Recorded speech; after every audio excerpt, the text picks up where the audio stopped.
Welcome to this DelftStack tutorial video. In today's tutorial, we will learn how to put a password on Google Forms. Google Forms does not have a built-in password protection feature, so you cannot directly add a password like you would on a website. However, there are a few effective workarounds you can use to control access.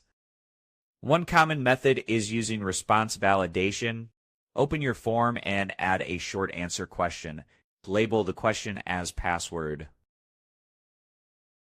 Make sure the required option is turned on.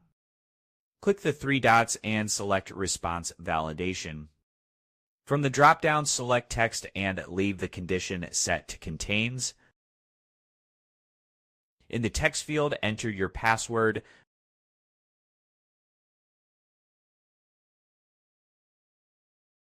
Add a custom error message like incorrect password. Please try again.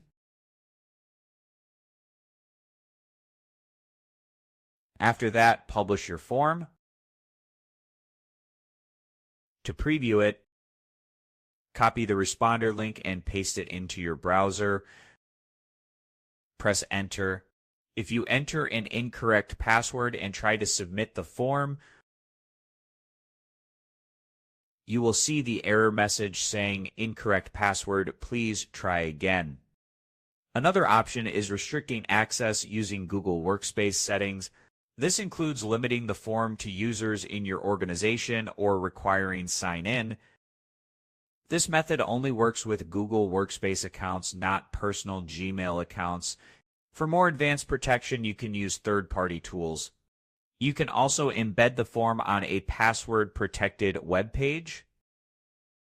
Google Forms does not support direct password protection, but you can control access using validation, account restrictions, or external tools. Thanks for watching, and don't forget to check out the next DelftStack tutorial videos.